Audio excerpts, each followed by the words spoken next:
right, ladies and gents, thank you so much for joining us today. We're very excited to have our co-host joining us. And just as a reminder, the session's being recorded. A copy of the recording will be made available on our website along with the details of our attendees as well. So without further ado, I'd like to hand over to Carl for the announcements, and then I'll introduce our two co-hosts, and then we will start the discussion about our guide, hearing assistance, animal companion, pets, emotional support animals, and all those fun things in community schemes, both bodies, corporates, and homeowners associations, with an interest in retirement schemes as well. Kyle, over to you. Thanks, Zerlinda. Good morning, everyone. I hope you're all doing well, and thank you so much for tuning into our webinar this morning. If you haven't already, please do sign up to our newsletter, so this way that you can keep in touch with the TVDM consultants team. I would also just like to welcome all the new members to our neighborhood. Please stay and have a look around and post some questions. We look forward to connecting with you on this platform. And then just a few upcoming events. NAMA will be hosting a breakfast seminar on Wednesday, 15th April at 8 a.m. at the Durbanville Golf Club. We are also very excited to announce that Nicole now will be speaking about how to deal with difficult people and conflict in community schemes. For more information, you can contact Benita. Then WIS webinar is also happening today at 11 o'clock. There will be, I think it is on part 3 of the Consolidated Practice Directives, Navigating CSOS Disputes, Processes, Responsibilities, and POPI. And then Zerlinda will also be a panelist on REI's webinar today at 12. Be sure to join as they will be discussing how community schemes are under pressure. Thank you so much. I hope you all enjoy the webinar, and I'll share all the relevant links in the chat. Fantastic. Thanks so much, Kyle. So we're very fortunate today to have two great co-hosts with us. I'm going to do an introduction of Ilario first. So Ilario Orlandi is the General Manager of Ripple Effect Property Management and has over 20 years of experience in the property and community schemes management industry. He specializes in the governance and administration of homeowners associations and bodies corporates, working closely with trustees, owners, and service providers to ensure effective, compliant, and well-managed residential communities. I can most certainly testify to that, Ilario. Ilario's work focuses on governance, financial oversight, regulatory compliance, and the practical day-to-day management of community schemes. He also has a particular interest in retirement housing schemes, as the first scheme managed by Ripple Effect was a retirement development by your mum, not so, Ilario, which sparked an ongoing passion for the unique governance and community considerations within this environment. Outside of work, Ilario, what is that outside of work as a property manager? Ilario is an avid endurance sport enthusiast and recently completed 2 triathlons, as well as a Cape Town cycle tour. Ilario, you also successfully manage a couple of short-term letting accommodation in your family portfolio as well, in the lovely Langebaan. That's correct, yes. So if anybody is interested in a lovely holiday, you know who to contact. Carl will share Ilario's contact information in the chat, as well as a link to his website. We then have, I'm not going to keep an eye on the waiting room, Carl, if you can just have a look at that for me. We have Tanya Schonwald. Tanya has spent her career in the human, environmental, and animal development world and is now Head of Department of Strategic and Corporate Partnerships at the South African Guide Dogs Association for the Blind. She has extensive experience as a development specialist and spent almost 20 years with higher education institutions such as Wits University and the University of Johannesburg. Her current position allows her the opportunity to combine her passion for animals with human development. She's a lover of all things golden retriever, me too, and currently has her 4th golden retriever companion named, I'm going to pronounce this wrong, Tiburon. Is that right, Tanya? That is 100% right. Affectionately known as Tibby. Tanya has degrees in political science, development studies, and the future of mining, and has a special interest in engineering, philosophy, and project design. One of her responsibilities as the Head of Strategic and Corporate Partnerships at GDA is the design and management of partnerships with the University of Pretoria, the ultimate goal of which is to illustrate the impact of higher education institution and NGO collaboration. Tanya is passionate about the rights of assistance dogs in the disability sector, as she experiences firsthand how these dogs develop independence, freedom, and mobility for their owners. Please contact Tanya directly for any corporate inquiries. Tanya has degrees, as I said, in political science, development studies, and the future of mining. Wow, that is Super. So we're super excited to have both of you today. Unfortunately, my colleague Sarah has taken ill. She was very excited to lead today's webinar, so I do apologize on her side that she wasn't able to do it.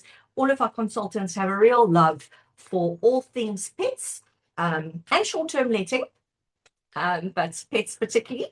And you would have seen the photographs earlier of all of our little fur balls that we have at home. I can most certainly say from my side that at least the 3 dogs are most certainly my emotional support animals and my companions. There is not a bad day that cannot just turn right on its head by giving them a cuddle and a kiss. Not so much the non-furry child, but the furry childs most certainly do help with my emotional support.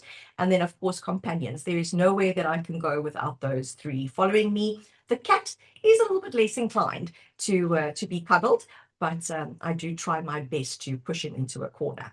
So we have a couple of slides that are prepared as well. I'm going to make sure that the slides are available after the session, and I just hope I'm sharing correctly. Can everybody see the slides okay? Carl, you happy? Let me just figure out how to do. Oh, there we go. I hope that you can see it and it's moving heck of a fast there. So all right, so we're going to be chatting about guide, hearing and assistance animals. I would like to draw your attention to the prescribed conduct rules under the Sectional Title Schemes Management Act first. So I have the prescribed rule in front of me, prescribed conduct rule 1, the keeping of animals, reptiles and birds. So it starts off with the owner or occupier of a section must not, without the trustee's written consent, which must not be unreasonably withheld, an animal, reptile, or bird in a section or the common property. This is the important part for today.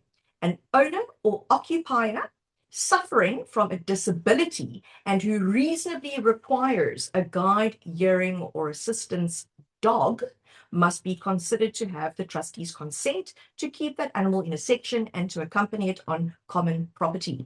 And then it goes further to say that the trustees may set any reasonable condition in regard to keeping of an animal, and that would include the guide, hearing, or assistance dog. So there's a couple of words that you would have heard I placed an emphasis on, not just the way that I speak, but I was trying to place emphasis, and it is that both an owner and an occupier that is suffering from a disability and who reasonably requires a guide, hearing, or assistance dog must be considered to have the trustee's consent to keep that animal in a section and to accompany it on common property. So a few things that are important there, just to remember that in a body corporate, you can't have a set of amended conduct rules that does not make that provision. It is an undesirable rule if you do not allow such a dog to be kept within the scheme. And then, of course, sorry, I'm not too sure why my presentation is jumping all over the show. It is not something that the CSOS will allow in terms of their review and approval process. In a homeowners association, it's very much dependent on the constitution, the memorandum of incorporation, and of course the rules. So just going through that, we can see we've also quoted some case law. And I remember this from university days when we dealt with cases where the trustees try to apply a blanket prohibition on the keeping of animals in a scheme, and one has to look at each condition, each reasonable condition in regard to each application. This is a more of a modern case law where the Park Avenue Body Corporate was involved. We'll make sure that we copy the case law as well as the summary on our website that you can all take a look. But essentially, one has to look at each application on its merits. But before I bore you to death with the legal principles, let's hear from our experts. I know, Ilario, you've got a presentation for us. You are a co-host. You're more than welcome to share it on your side. I will stop sharing on mine, and then I'll hand over to you, and we can take some questions and comments as we go. Thank you for your photos, ladies and gents, of your dogs in the chat. Please feel free to post as many photographs as you would like or little videos of your pets while we go through the chat today.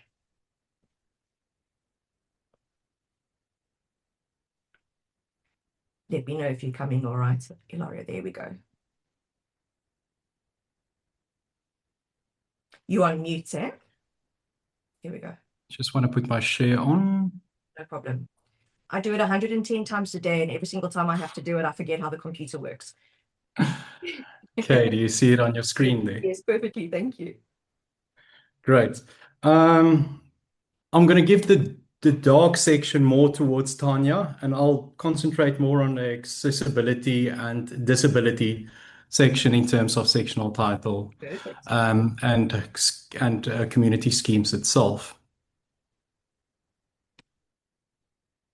So, sorry all. Good morning. And good morning, and thank you for the opportunity to be part of this discussion. From my experience in managing community schemes and particularly retirement schemes, one of the biggest realities we deal with is that residents' needs change while they live in the scheme, and schemes must be ready to adapt to those changes. That sounds like a simple statement, but in practice, it raises some of the most difficult governance questions we face. It affects how common property is designed, how it's maintained, how trustees approach changes in improvements, how emergency planning is handled, and how request links to disability, frailty, emotional support, and dignity are managed. In the retirement setting, especially, these are not just lifestyle questions. They're often questions of equality, safety, independence, and whether the scheme still works for the people living there. The Older Persons Act is very much aligned with that thinking. It is aimed at promoting the status, rights, well-being, safety, and security of the older persons, and at helping older persons continue to live meaningfully and constructively in society. It is useful to start with ordinary sectional title schemes because the same legal and practical principles begin there. In any sectional title scheme, common property is not just leftover space between units. It is part of the built environment that people rely on every day, like the entrance, your passages, stairs, parking areas, lifts, walkways, gardens, toilets, clubhouses. The Sectional Title Schemes Management Act exists to establish body corporates to manage and regulate sections and common property.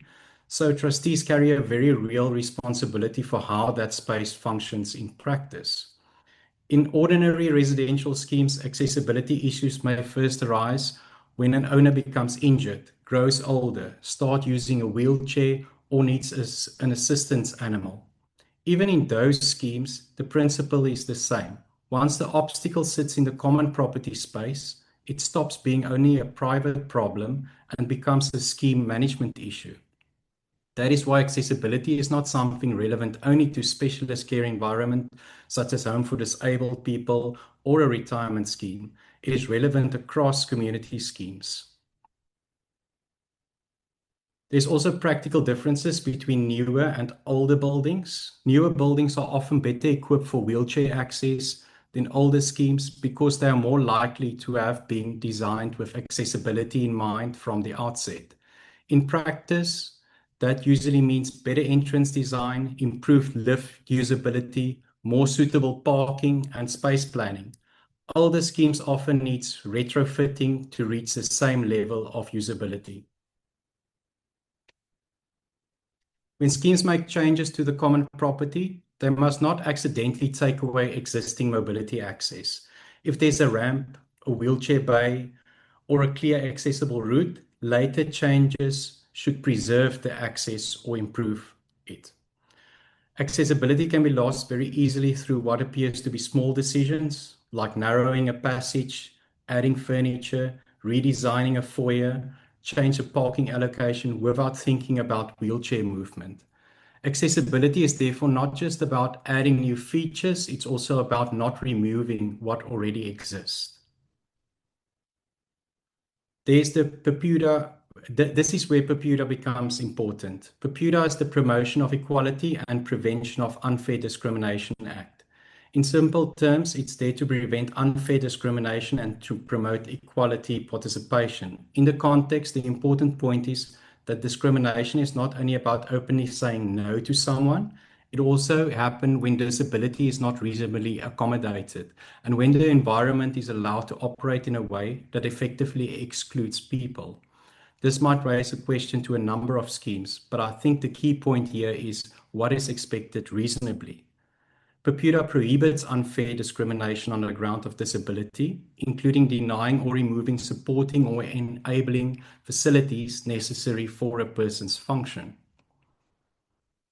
If a resident cannot use the environment properly because the scheme has failed to accommodate them, where it reasonably should have, that may become an equality issue and not just a management inconvenience.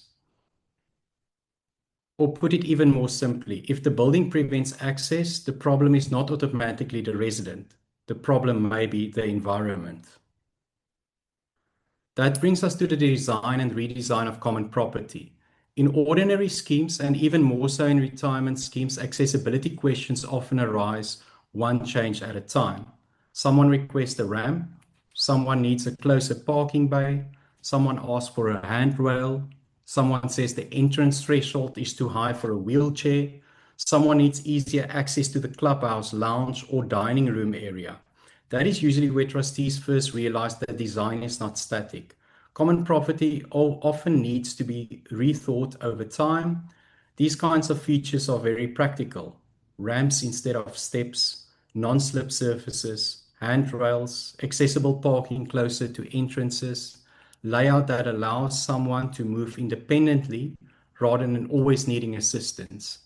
Accessibility is not just about whether a resident can technically get into a space. It is also about whether they can use it independently, safely, and with dignity. All of this has to happen within the sectional title law. That matters because trustees may want to do the right thing, but the process still needs to be followed. If the scheme needs to add a ramp, alter parking, improve a toilet layout, or make other changes to the common property, it must ask whether it is dealing with ordinary maintenance or with an improved or alteration to the common property. That is where Prescribed Management Rule 29 sets out the process for improvements to common property and distinguish between improvements that are not reasonably necessary, which requires the unanimous resolution, and improvements that are reasonably necessary, which follow a notice process and may, if members call for a meeting, require special resolution. The proposal must be described, costed, and motivated. So the practical sequence is usually this. Identify the barrier, like for instance, insufficient wheelchair access at the entrance door. Decide whether it is maintenance or an improvement. Obtain proper proposal and costing, and then implement in a way that preserves safety and usability. That is how good intentions becomes good governance. Now, if all of this is true in an ordinary scheme, it becomes much more significant in a retirement scheme. The reason is simple. Residents' needs are not only more likely to change in a retirement scheme, they are expected to change. A unit and environment that work perfectly for a resident at 65 may no longer work at 80. A resident may become dependent on a walker, then a wheelchair, then a caregiver. They may still be living in the same unit, but using the scheme very differently. Lifts, dining rooms, toilets, parkings, lounges, gardens, and entrances all becomes part of whether a resident can continue living in the scheme meaningfully and safely. The Older Person Act speaks to facilitate accessibility for the older persons and empowering them to continue to live meaningfully in society. That is why retirement schemes need to think about accessibility in a much more integrated way than ordinary schemes often do. In retirement schemes, design details that may look small on paper becomes very important in reality. Taking the dining room. A dining room is not accessible simply because a wheelchair user can get to it. The practical question is whether they can actually use it comfortably and with dignity. That brings in table height, knee clearance, spacing between tables, turning room, and whether the layout allows for independent approach. The same applies to toilets. In a retirement scheme, if a resident can reach the dining room but cannot use the toilet independently, then the environment is not functioning accessible. So one of the most important practical messages for retirement schemes is this: being able to enter a space is not the same as being able to use it. Lifts are one of the most important practical risk points in retirement schemes. In many multi-story retirement buildings, the lift is essential infrastructure.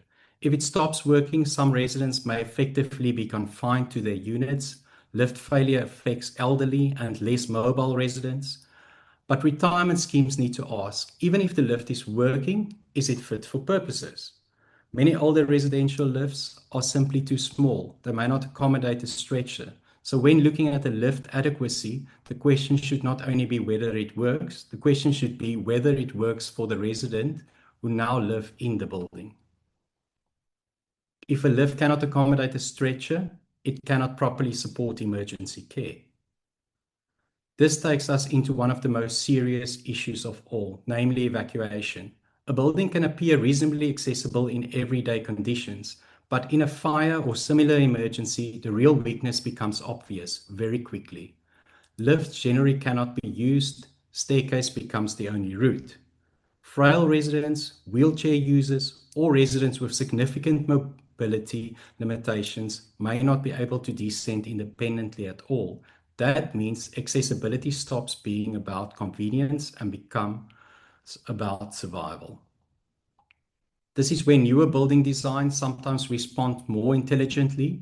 We have found that in some newer buildings, especially where fire and accessibility planning is more developed, there may be a refuge areas adjacent to protected staircases.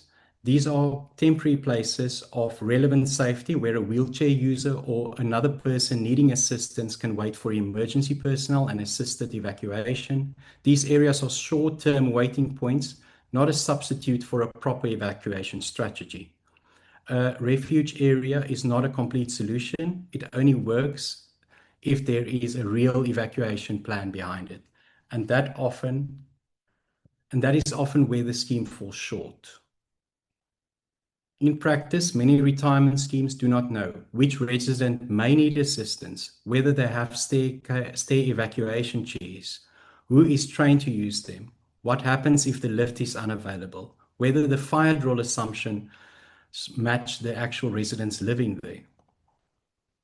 Evacuation planning must specifically include people with disabilities and cannot assume that everyone can use stairs unaided. So in retirement schemes, a fire plan on paper is not enough. A fire plan that assumes everyone can walk down the stairs is not a real fire plan. And a fire drill that has never been tested with actual frailty and mobility limitations in mind is not a meaningful drill. Let me now bring in the animal relation part of the discussion. Where we are dealing with a genuine disability-related assistant animals, the position is relatively clear. The animal is not simply a pet, it forms part of the resident's ability to function, and the legal starting point is accommodating rather than ordinary pet discretion. That does not mean there can be no rules at all. The scheme can still regulate nuisance and behavior reasonably, but it is not approached in the same way as an ordinary pet. The more difficult question in retirement schemes is the application for emotional support animal by an elderly resident. Emotional needs in retirement schemes are very real. Loneliness is real, anxiety is real, isolation is real. There can be genuine emotional benefit in animal companionship, but that does not automatically mean every application be treated in the same way as a disability-related assistance animal. Trustees still need to ask, what is the nature of the request? What is the impact on neighboring residents? Can the animal be managed properly? And can the scheme manage the precedent consistently? A scheme should have a clear policy aligned with its conduct rules, setting out how applications are made, how they are classified, what documentation may reasonably be requested, and how conditions and enforcement will work. Without a clear policy, the dispute often stops being about the animal and starts being about inconsistency and unfairness. Visiting therapy or comfort dogs. This is also very important in a retirement context to distinguish between permanent animals and visiting therapy or comfort dogs. These are not just the same thing. Visiting therapy or comfort dogs are supervised visits where trained animals are brought in for short periods to interact with the residents. To me, these type of visits are rather special. In many retirement environments, those visits can be extremely positive. They can offer companionship, stimulation, and emotional upliftment, especially for residents who may otherwise be isolated. But they are temporary, supervised, and controlled. They do not create the same ongoing operational issues as allowing a permanent animal to live in the scheme. From a governance perspective, those visits can usually be managed much more easily by deciding when they happen, where they happen, how they are supervised, and how residents are informed. This is a very good example of how a scheme can be compassionate without creating long-term management problems. So if I leave trustees and managing agents with one practical message, it would be this. Do not think about these issues in isolation.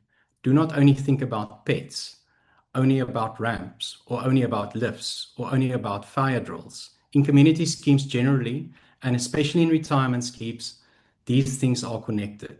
Accessibility, safety, dignity, emergency planning, common property design, and animal-related requests all sit inside the same broader question.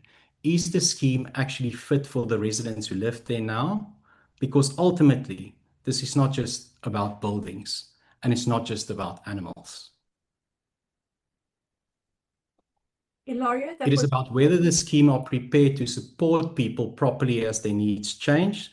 And the question is not whether the scheme will have to adapt. The question is whether they are prepared to do so reasonably, lawfully, and practically. Thank you. Ilario, wonderful, really fantastic. More than what I was expecting for the discussion today. You tied it all in so well, and I think it's a topic that we all tend to overlook. I know our colleague in the industry, Rob Jones, is very big on drawing people's attention to the needs of the elderly, the needs in retirement schemes, and not everybody can live in a retirement scheme. A lot of people with these same and similar needs are residing in all forms of community schemes, be it HOAs, be it bodies corporates, be it mixed-use schemes with youngsters, with commercial entities. And although each body corporate, each HOA cannot be 100% compliant, and there is a very big difference between retirement schemes or life rights developments and those that are not, there's most certainly considerations to take into account. I remember one of your schemes that I became involved in at one point, Ilario, they had installed very fancy stovetops. And if I remember correctly, the elderly, when they would walk into their apartments, would lean on the counter where the stovetop was, and that would automatically go on. Do you remember that? And I thought to myself, oh my goodness, like I would never have thought about that. Like I would go in and be like, wow, this is such fantastic, fixtures and fittings, without thinking that everything on a countertop has to be something that somebody could lean on, somebody could put their weight on. And when my dad, unfortunately, had difficulty with walking and seeing and all those fun things, I remember walking around their house and thinking, oh, there's so much furniture in here. Like, how is he going to get a walker through the passage, or a wheelchair? How is he going to get up from this low couch? How to use the shower and the toilet and all these fun things.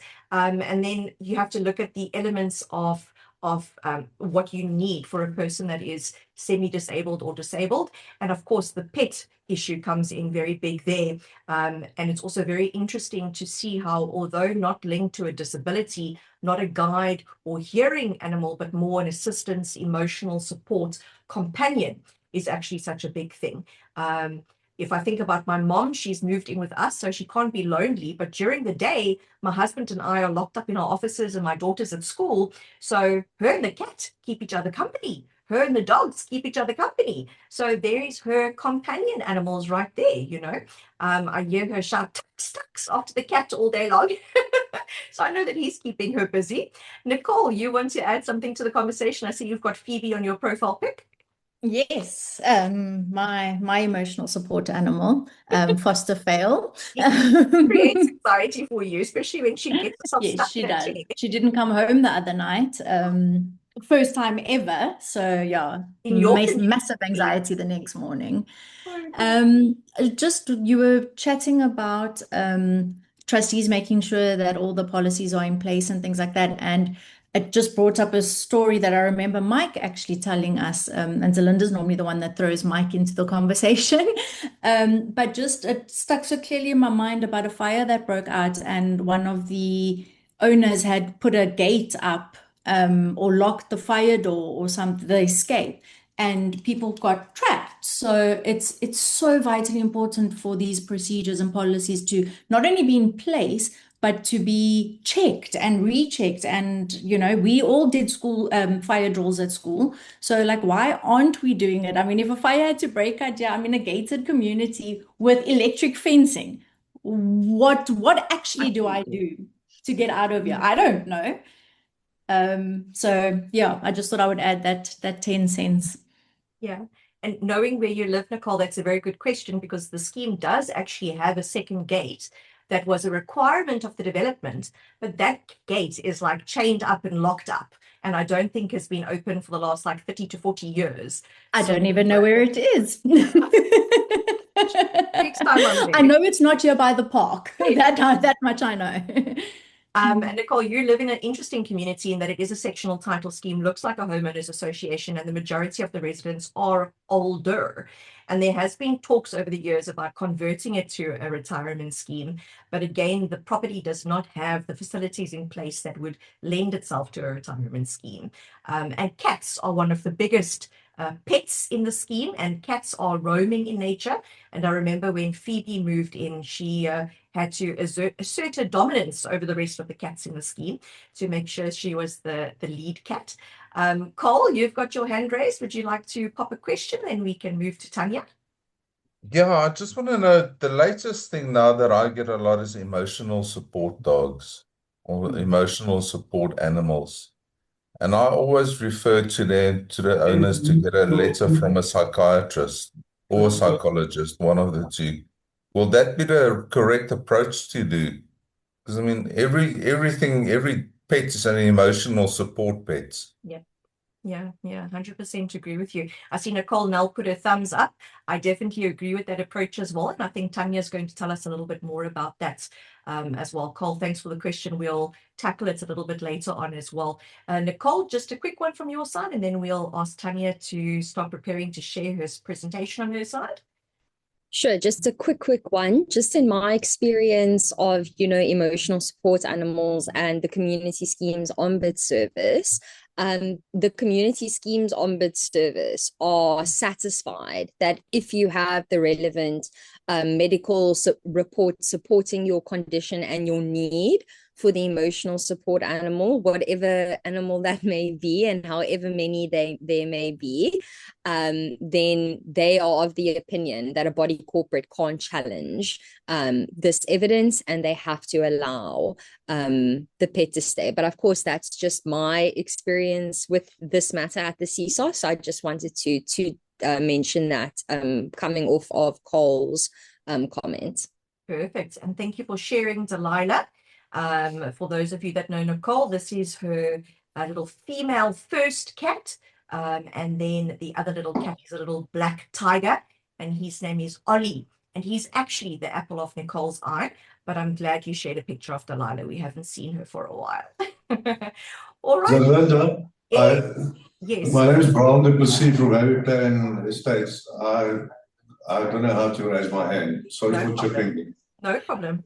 There's just something that I want to clarify. Does it have to be a psychologist who writes the letter recommending the support animal? And are normal doctors' letters also enough support? Because I work mostly with students, and they take fat chances, to say the least. So we also of 'n sielkundige of 'n psigiater. So, is daar wetgewing iewers wat bepaal wat se kwalifikasie die dokter moet hê om daai brief geldig te maak? Perfect. I see Nicole has popped her comment over there. Paul has also added some information. I think I'm going to hand over to Tanya, and then I'm sure during the course of her presentation, she will most certainly deal with that question. I think it is so under-regulated, so very good questions. Tanya, over to you. I can see your presentation. Good afternoon or good morning. Can everybody see the presentation? Yes, we can. It's just not on slideshow view, if you want to put that on. Is it not? Well, I did actually. It's like a play sorry, button or something like that. Just see how is that still not, hey? No, not All yet. right, I apologize. Just click on the Let's have a look. slideshow tab at the top. I will do that. Thank you.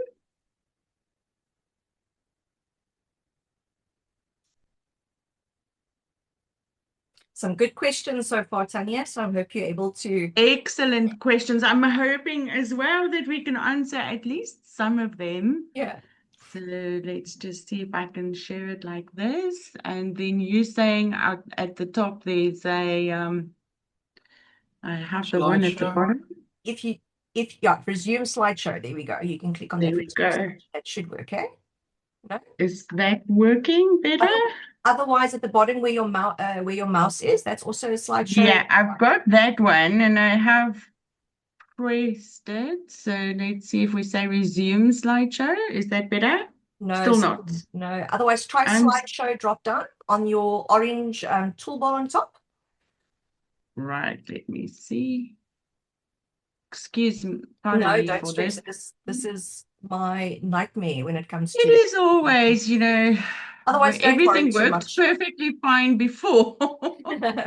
No problem. Tanya, over to you. Don't worry too much about the slides. We are going to share them with everybody afterwards anyway. Okay, fantastic. But you can see at least, Can hey? see 100%. All right, let's just have a look there. I just need to close all of these things that have now popped open. Great. Well, thank you so much for the opportunity to speak to you today on this very universally important and often emotive topic. I'm sure you can all agree with that. It is a great opportunity for everyone in attendance to challenge their thinking about assistance dogs in the communal living environment. Just firstly, please, a caveat on my behalf. I am no legal expert and I can only provide clear insight into the assistance dogs that we train and deliver to people living with disabilities. I think a very important starting point for us all, because I also see it popping up in the questions and the chat rooms, is what is the definition of an assistance dog, correct? As I've said, you know, we can literally see that coming up as conditioning and questions all the time. So we define in South Africa an assistance dog is a specially trained dog that enables a person with a physical, sensory, or mental disability to safely navigate daily life and participate in public activities. Unlike pets, these dogs are highly trained to perform specific tasks, such as guiding, hearing, or mobility support to mitigate a handler's disability. And I cannot emphasize this enough, right? These dogs are working dogs. And I think sometimes the semantics and the chatting and the narrative around assistance dogs and the different terms that are being used have confused a lot of people. Even in the legal fraternity, it has become slightly confused, and that's why we refer to assistance dogs. Now, assistance dogs are working dogs. These are not pets, and we'll go into further detail around that as we proceed. As an association, the South African Guide Dogs Association for the Blind, our objective is to enable visually and physically impaired members of our society, including children with autism, to live an independent life through freedom of movement and acquisition of skills required to live a fully participatory life. And these are the key aspects. Independent life. This means without human intervention. And often the only way that we can achieve this is through the use of assistance dogs, right? Freedom of movement. This means getting you from point A to point B without human intervention. Again, we utilize dogs to do this, and I'll explain to you how. And then a fully participatory life. I think everyone in the forum will agree that people with disabilities have been disenfranchised and marginalized across hundreds and hundreds of years. They live on the fringes of our society. And what we need to do is to incorporate it and incorporate people with disabilities. So we talk about inclusion. You will see inclusion everywhere, but it has become a word and not an action. So what we are doing is we truly transforming this into an action. So at South African Guide Dogs Association, we have a variety of programs that we offer where we focus on disability. So the first is our assistance dog development program. Here we train 3 types of dogs, very important for this topic of discussion today, right? It's dogs for visually impaired, physically impaired, and children with autism. And we'll go into a little bit more detail around that.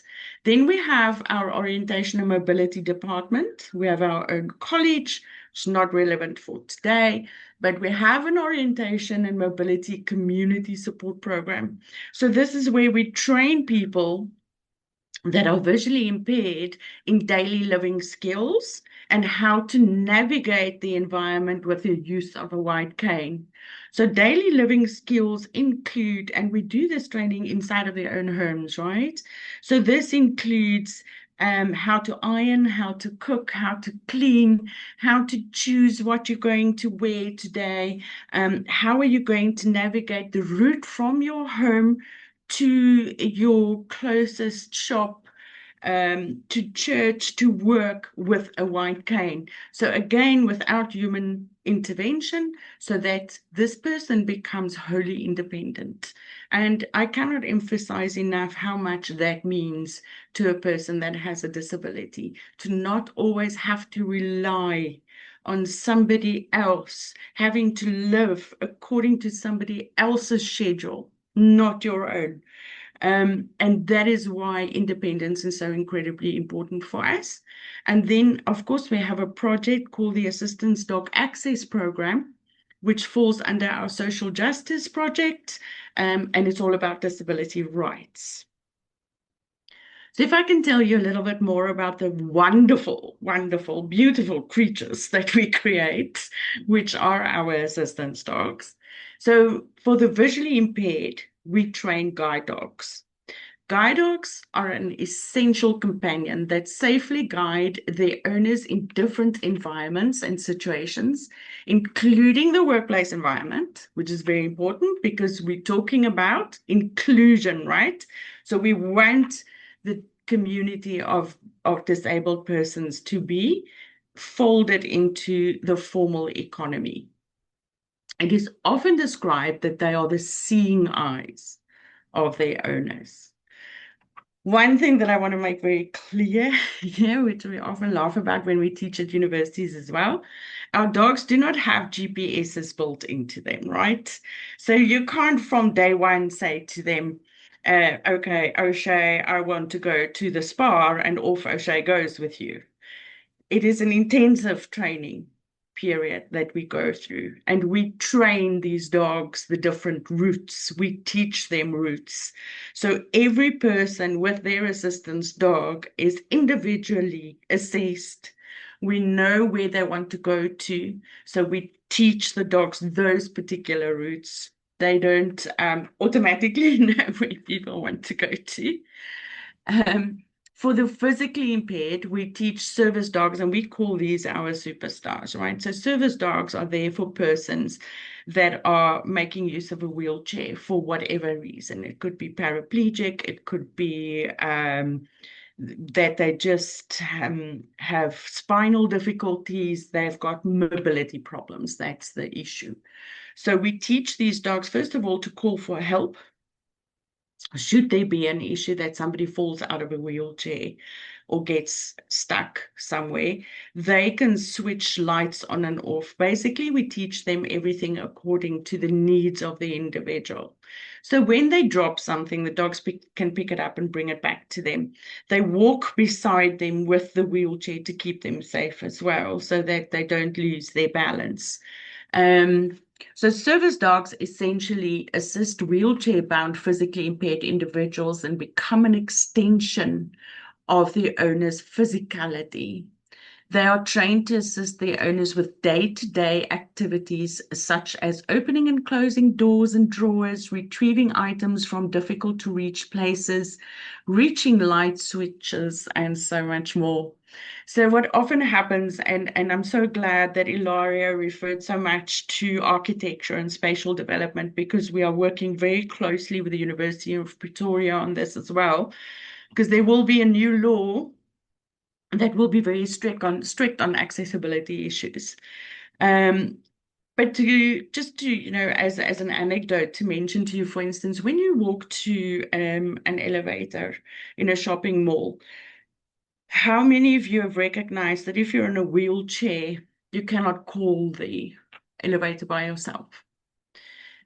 Because the buttons are just simply too high for a person to reach from the back end of a wheelchair up to the front, if they even have mobility of their upper body, right? So small things, but major impact. So it takes us a period of 24 months to train one dog. We train approximately 50 per year in these 3 disciplines. And typically, like a university student that goes to study engineering in their first year, they only really decide what they want to be a little bit later on, don't they? And with our dogs as well. So by the age of about 12 months, we can see, according to their personalities, whether they will specialize in guide, service, or autism support. And according to that, we will train them further in their specific discipline. So as I mentioned, it takes us around 24 months to train one dog. So now you can imagine already the difference between a house pet and a trained assistance dog, right? This is what we go through. So we breed our own dogs for a variety of reasons. That is so that we know that no bad lines are mixed genetically into our dogs as well. We don't just take dogs from anyone.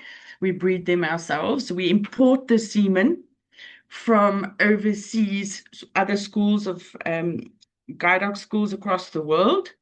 And we then artificially inseminate the dogs at the University of Pretoria's Onderstepoort Hospital. And we also do this, we always laugh and say the poor things, there's no fun involved in this for them.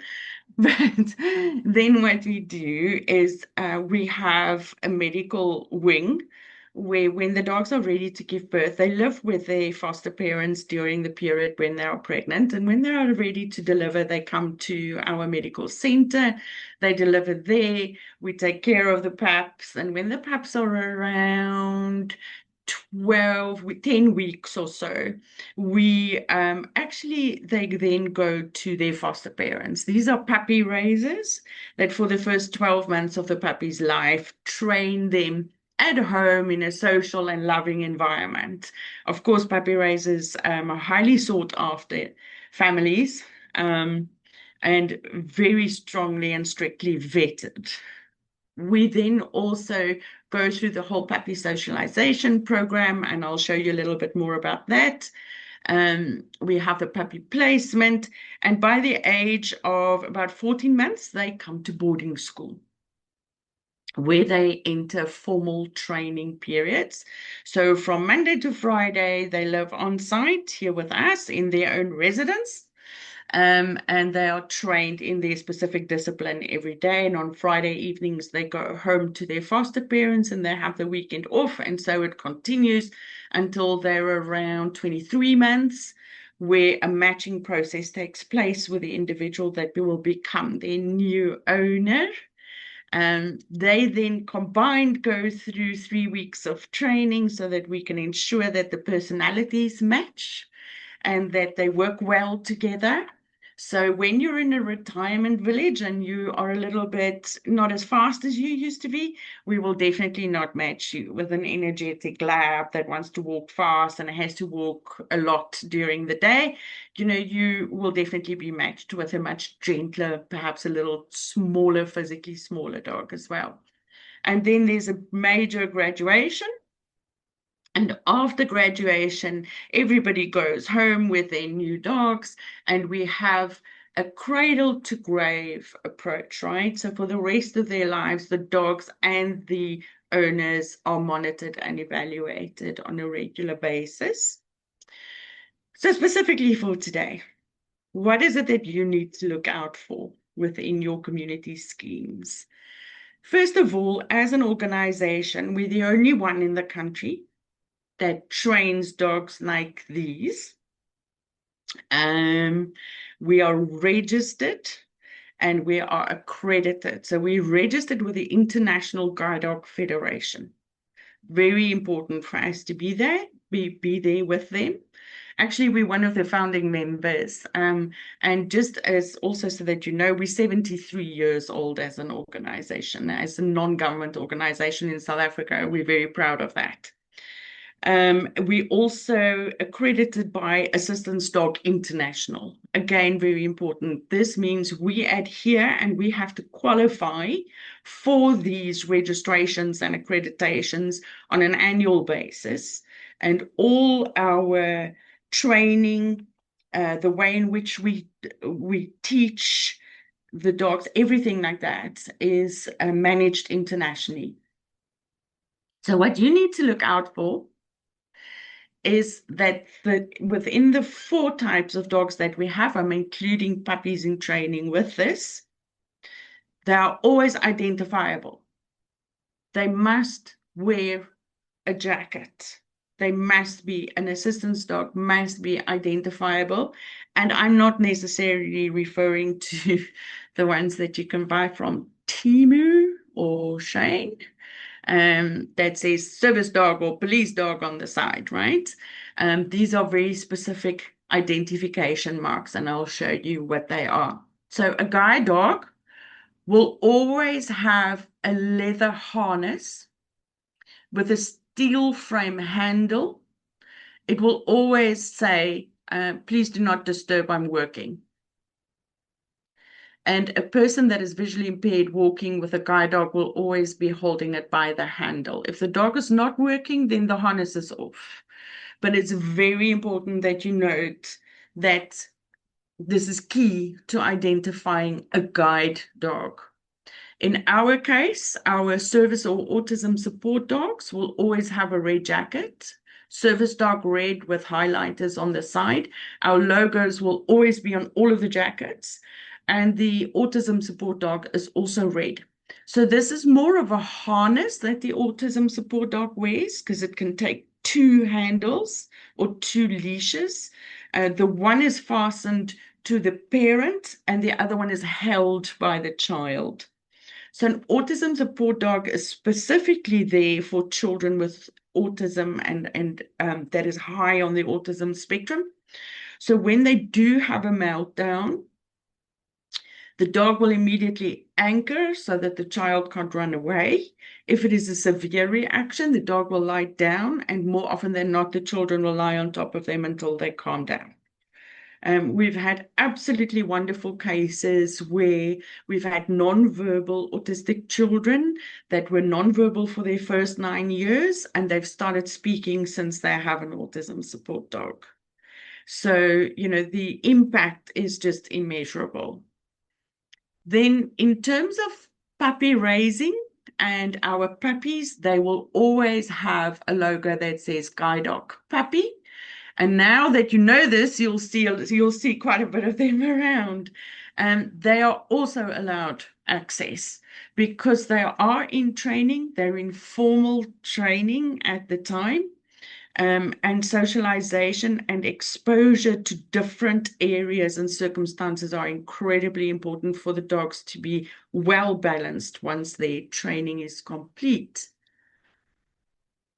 Now, I would just like to refer and say to you as well, we do not train Chihuahuas or Pekineses, Yorkies, or anything such. Identifiable dogs, you'll always see we only use 3 types of dogs, right? And there are very particular reasons for that. Labrador retrievers, golden retrievers, and now and again we do cross the 2. And that is because that combines the best elements of both dogs. So we specifically use these dogs because they were bred from origin to be working dogs. They have a high working drive. They are compassionate animals. They're non-aggressive. And they are wonderful with emotional support, but we do not train emotional support dogs. Remember that. That is, our dogs are trained in their 3 disciplines, and they are emotional support dogs also. Right. So if we move on then just to go through our focus on disability. This was a little what is the word that I'm looking for? A little riot that was staged by some guide dogs that were not allowed entry. And I can say to you, as an organization, on a monthly basis, we receive complaints and requests for assistance of our own assistance dog owners that have been denied access to new complexes or estates that decline access to them because of the no pet policy. Very, very important to note that that doesn't count. It is not a legal leg to stand on. An assistance dog. So again, just looking at all of the people that we have here, we focus a lot on disability rights. We go out into the retail sector, the hospitality industry. We have a wonderful relationship, for instance, with Gautrain, with the universities, with some of the hotels like Bonn hotels. We have where they allow assistance dogs to sleep over in the rooms. So we're really pushing this very hard to getting it through to everybody involved. So again, thank you for the opportunity to speak on that today. So the core legal principle, as Ilario has referred to, the South African law does not rely on one single Assistance Dog Act. Instead, rights come from a combination of the Constitution, which refers to equality and dignity, the Promotion of Equality and Prevention of Unfair Discrimination Act, PAPUDA, the sectional title regulations, and then case laws and case law and policy frameworks. The key takeaway from this, however, is denying a person access, housing, or services because of their assistance dog can amount to unlawful discrimination based on disability. Just a little bit more detail on that, if you don't mind. Public access rights. So assistance dogs are legally allowed in public places, anywhere. The only place that they are only allowed by discretion is in the ICU of hospitals. And even there we have found that some surgeons are willing to allow an assistance dog if it will assist the person in recovering faster. Refusing entry can be considered unfair discrimination under PAPUDA. Assistance dogs are not treated as pets, but as essential aids for a disability. However, this is also important to understand, and that's the gray areas that you guys are talking about. There's no comprehensive national law that fully regulates or standardizes assistance dogs yet, but it is coming. So this creates the gray areas, especially in private housing and estates, but the DA has tabled a new law for guide dog protections and assistance dog protections in Parliament. we're fully confident that this will be passed. Personally, myself and my team and I, we're working on the domestication of the United Nations Conventions of the Rights of Persons with Disabilities Act, and that is, so we support the South African Law Rights Commission in its pursuit of a new act. Excuse me, I just need to move some of this to one side quickly. Of a new act, hence new legislation that will take the form of a framework statute. And we also suggest that you have a look at the Performing Animals Protection Amendment Bill that captures assistance animals in its entirety. So there's a lot of legal workings in and around and going on, and we were lecturing with the architecture students at the University of Pretoria as well, and according to the new public law that is coming on board for universal access and accessibility, architects will be held personally liable if they do not adhere to accessibility laws and rules and standards, and if, like Ilario referred to, buildings and, you know, your communal property areas, if that's not accessible, discretionary. So I think from our side, what is so incredibly important is that, yes, there are a lot of people currently talking about emotional support dogs.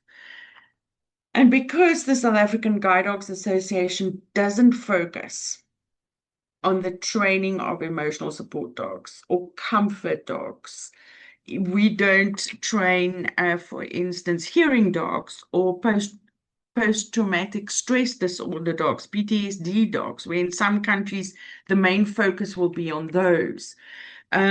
We do recognize the necessity to have such dogs in the lives of people as well.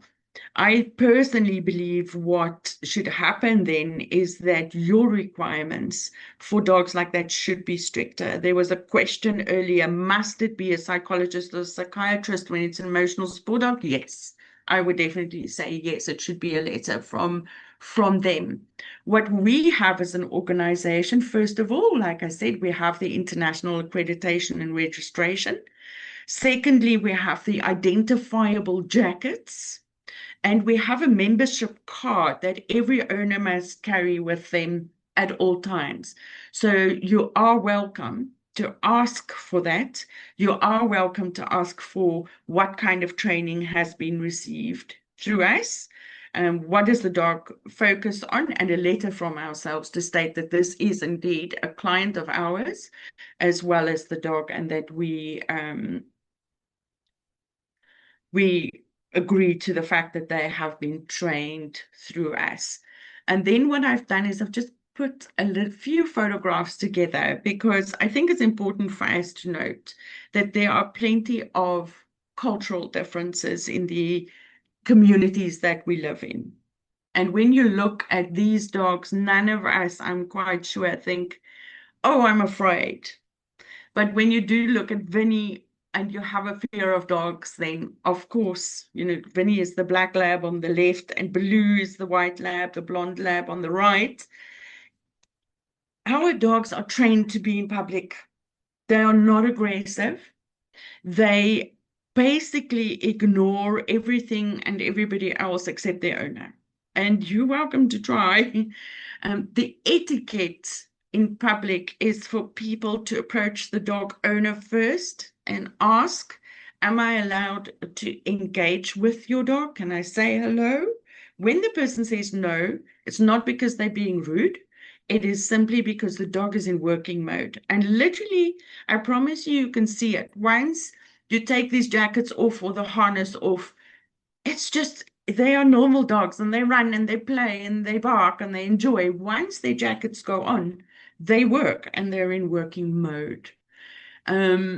So I just wanted to say thank you. I hope you enjoy the rest of the afternoon. As you can see this photograph, this gentleman works for a hotel in Sandton, and he is with his guide dog. He uses the Gautrain every day. He absolutely has no human intervention in his life. He does this independently, and he's, of course, one of our beneficiaries and clients. And then just further engagement with the public, training of the dogs is very, very important to us. Thank you so much, everyone. I hope this has given you a little bit more insight into what really goes into the training of these dogs, which distinguishes them so vastly from pets. Thank you so much for that, insightful knowledge. And I find it very, very interesting from somebody in this industry, from a pet owner, from somebody who suffers with anxiety. It really touched on almost every aspect that I could relate to. So thank you so much for that. There are definitely some questions that we haven't touched on in the chat, but we are running over by quite a bit. So Tanya, I'm going to ask you to either co-author or author something for us, and we can, even if we just do a question and answer, and then we'll send it to everybody that's on the webinar. Absolute pleasure. Perfect. Thank you so much, and thank you, Ilario. Thank you, everybody, for joining us, and reminder of all those sessions that are happening for the rest of the day, and hopefully see you on one of them later. Thank you, everyone. Thank you, everyone. Have a good day. Thank you.